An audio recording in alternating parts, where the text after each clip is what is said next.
You'll probably know that FAVR stands for fixed and variable reimbursement. So this is a strategy for reimbursement that leverages regional and vehicle-specific information that influences a person's driving expenses. And then it reimburses the business portion of those costs relative to real-life cost conditions and employee driving frequency. It does so using a combination of an allowance payment and a per mile method. FAVR is actually the most common approach for high mileage drivers using personal vehicles, as it's widely considered the most fair for the employee and the employer.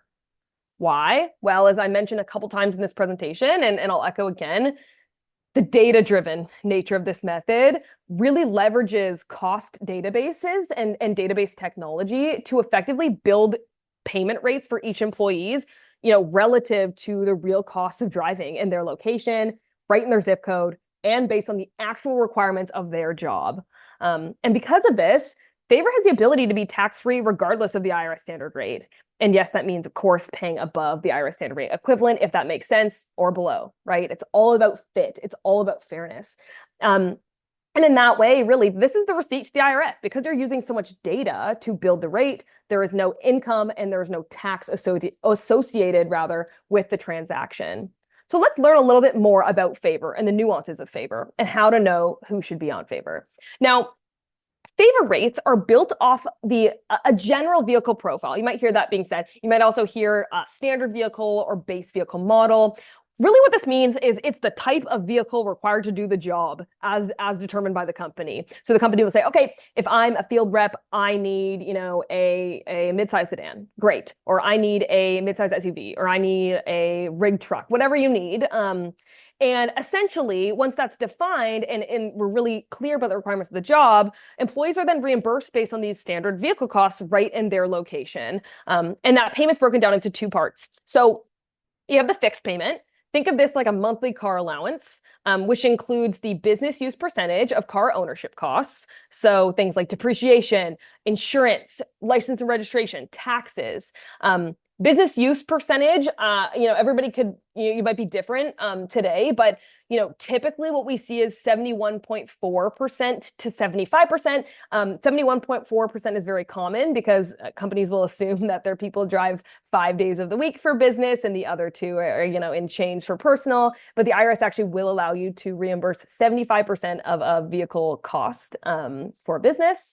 And then on the variable side, the variable payments really just applied on a per mile basis, very similar to cents per mile, right? You submit mileage, you get paid on that mileage, and it covers the operating expenses as they're incurred. So as you drive, you might have different costs than you had yesterday because you've now driven your vehicle, right? You've now put mileage on it. And that, of course, depends on the driver and their location. So think about fuel, tires, and maintenance. And of course, this is typically updated monthly using daily averages. And let's look at an example of that. So this is what a FAVR rate looks like. Again, most people on the call understand this.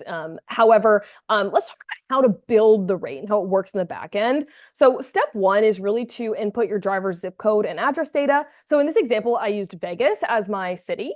Now, step two is to select the vehicle profile in which I will calculate the reimbursement for FAVR. So what is the basic type of car somebody would need in order to get their job done? What type of car do I want to use for this reimbursement? What cost data do I want to put into the data set that's going to give me a number on what it costs to drive, right?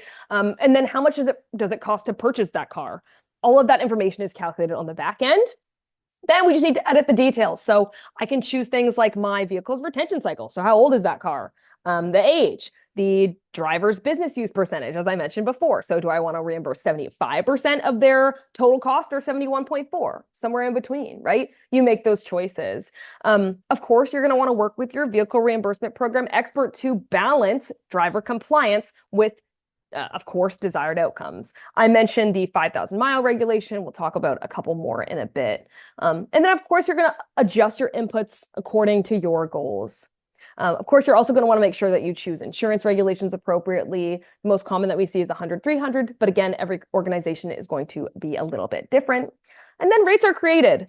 Now, I will note that the market reimbursement database can really create billions of combinations relative to data and based on the decisions that you choose. And really every rate for every driver is going to look different depending on their zip code and their driving frequency and their needs. But it's important to remember that when you work with a provider that understands the complexities of what FAVR can do, we're then able to leverage things like what your competitors are doing, what the industry standard is, and also leverage your goals and your historic compliance to be able to build something that's a little bit more scalable and is managed for success. Now, if you thought that FAVR was, cut and dry, it's not, right? It's an art and a science. There is, millions of combinations that can occur that are based in data, and ways to create profiles that are compliant and that really make sense for your driver population. But you really have to understand what you have control over, and ultimately, things like the make and the model, right? If the reimbursement doesn't cover cost appropriately, you have to ask yourself, am I reimbursing on a model that is big enough? Is the trim level appropriate? Is the retention cycle short enough, right? Like really think about whether or not these inputs are actually mirroring what your drivers need. And then if you think you're inflated, right? Things like, is my retention cycle too short? Is my business use percentage too big? And making these decisions and being able to benchmark accordingly is something that your partner can help you do. And also, of course, remembering what you're asking from your employees when they're on the road for work, what their job incorporates. Now, of course, drivers are subject to compliance regulations to be eligible, to be 100% tax-free.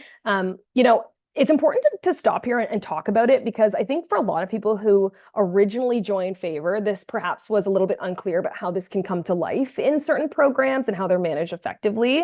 Now, the most well-known FAVR regulation is associated with that mileage minimum. So I mentioned before that cents per mile is best suited for low mileage drivers, so under 5,000 miles. If they're not driving, more than that, probably makes sense for them to be on a program like this. FAVR, that 5,000 mile mark tends to be the indicator when you're pairing people in programs that program makes sense. Now, there's a couple other ones. One of the regulations I want to mention as well, of course, is a driver minimum of 5 drivers, but that because FAVR reimburses for the business use of insurance expenses, the driver's insurance must also be verified for appropriate coverage. Now, Car Data does that. Obviously, it's nice that your employees are safe on the road. It's great to know that they're causing no risk for the organization. But it also does remove the risk of hidden income that would exist if a driver's being reimbursed for coverage for insurance that they don't have, right? So that's why IRS really cares about that, is because they want to make sure that there's no hidden income, of course. Next, of course, the vehicle driven by the employee can't be older than the retention cycle chosen by the company. So if my cycle's, for my company is 5 years, and they're saying, okay, Lee, I'm going to reimburse you on a vehicle that's 5 years old, and I'm driving a, 2017 Honda Civic, but it's set on a 2024, I might now be out of FAVR compliance. Why? Well, same as the insurance rule, right? So FAVR reimburses for depreciation over a period of time. So if I'm driving a car that's deemed fully depreciated in the eyes of my program, why am I getting money every month to cover that? So again, that's why this rule exists. It's nice to peel back the layers and really explain some of these regulations to make people feel a little bit more comfortable with the rationale behind why all these regulations and policies might exist. And then finally, when new, the MSRP of a person's car has to be at least 90% of the standard vehicle cost on which the reimbursement is based. Why? Well, if you tell me I need a pickup truck to do my job, hypothetically, you say, okay, employee needs something similar to a pickup, and you reimburse me for the cost of a 2024 Ford F-150 Limited, so that's pretty expensive, and I have a Nissan Versa sedan, then the IRS might say, whoa, you don't incur any cost that's similar to driving a F-150, right? So that's where you might see some potential taxability. Now, I will note, of course, that it's really important that these programs be reviewed annually. And if your program is not being reviewed annually, please question that. Now, you don't always have to update it, but I do think it's really important to look at things, of course, like mileage band, but also the year in which you're reimbursing. So, of course, you have to make sure that your reimbursement is defensible and reflects the real cost of driving, which is something that we take very, very seriously. And of course, it's risky if audited if you're reimbursing on something that doesn't really reflect real cost. And we've also met a couple of people who didn't have commute regulations on their program, so they weren't deducting for commute, and that's personal under the eyes of the IRS. So all of these small tidbits that have to be considered. Again, encouraging you to go to market and book a one-on-one review with us, and we can help you check things out to make sure that everything makes sense. Now, I want to take a deep breath because at this point you might be thinking, this seems like a lot of compliance regulations. I didn't know this. I didn't really know that this was the case in my current program. I'm scared. Don't be scared.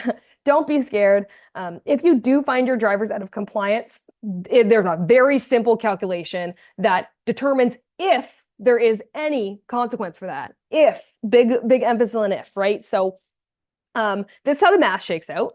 Most of you know this, but I want to kind of walk through the IRS formula a little bit.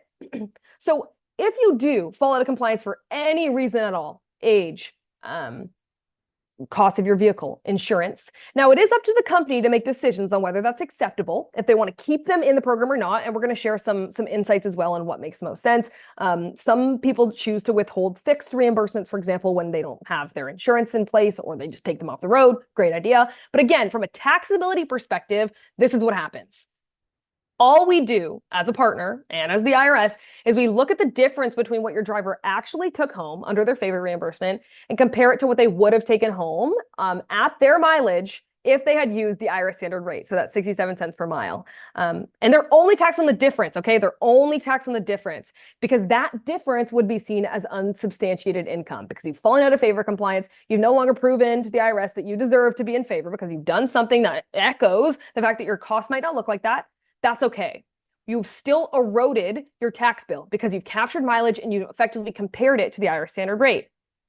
I will note that the taxable amount is not the tax owed. That's just the amount of money that you would then be taxed on, of course, relative to the driver's tax bracket.